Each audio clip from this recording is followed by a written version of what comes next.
बाहर से कोई स्टिमुलाई आता है, हम लोग कैसे रिस्पॉन्स करते हैं, कोई ना कोई मूवमेंट से।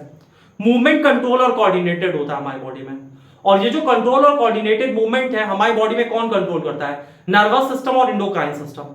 जबकि प्लांट में कंट्रोल और कोऑर्डिनेशन कौन मेंटेन करता है, प्लांट में कंट्रोल और कोऑर्डिनेशन सिर्फ मेंटेन करने का काम होता है आपका एंडोक्राइन सिस्टम का। प्लांट में फाइटो हार्मोन्स रिलीज होते हैं, auxin, gibberellin, cytokinin, abscisic acid, ethylene. जबकि अगर ह्यूमंस की बात करें तो हमारे में नर्वस सिस्टम होता है और एंडोक्राइन सिस्टम होता है। अब जो नर्वस सिस्टम होता है उसमें central nervous system, peripheral nervous system पढ़ना है। सेंट्रल नर्वस सिस्टम में ब्रेन और स्पाइनल कॉर्ड पढ़ना है। पेरिफेरल नर्वस सिस्टम में cranial nerve, spinal nerve, visceral nerve पढ़ना है। समझ बात आई? तो central nervous system, peripheral nervous system.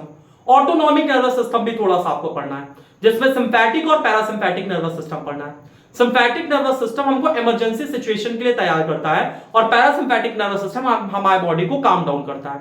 अब जो नर्व सेल है, नर्व सेल लॉन्गेस्ट सेल है बॉडी के। नर्व सेल डिवाइड नहीं करती क्योंकि इसमें क्या नहीं होता, सेंट्रियोल नहीं होता है नर्व सेल में। इसके बाद नर्व सेल हमारे बॉडी के हर सेल के कांटेक्ट में नहीं होती है। नर्व सेल का कंडक्शन फास्ट होता है। Nerve cell continuous impulse transmit नहीं कर सकता क्योंकि एक बार उसने स्टिमुलाई रिसीव किया, केमिकल रिएक्शन हुई, इलेक्ट्रिकल इंपल्स जनरेट हुआ, जब वो इंपल्स ट्रांसफर हो जाएगा फिर से नर्व सेल तुम्हारा रेस्ट कंडीशन पे आएगा और तब जाके फिर से नया इंपल्स रिसीव करेगा। तो इस कमी को पूरा करने के लिए कौन आ गया, हार्मोन्स। हार्मोन्स क्या होता है, हार्मोन्स केमिकल मैसेंजर होता है जो कि इंफॉर्मेशन ट्रांसफर करता है बॉडी के एक पार्ट से दूसरे पार्ट में। नर्व सेल का कंडक्शन जहां फास्ट था, हार्मोन्स का कंडक्शन क्या है, स्लो है। यानी हार्मोन्स नर्व सेल की कंपेयर में स्लो रिस्पॉन्स करता है। इसके साथ साथ में जो हार्मोन्स होता है वो हमारे बॉडी के सेल्स के कांटेक्ट में जाता है, लेकिन वही सेल उससे स्टिमुलेट होते हैं जिसके पास उस पर्टिकुलर हार्मोन का रिसेप्टर प्रेजेंट होता है।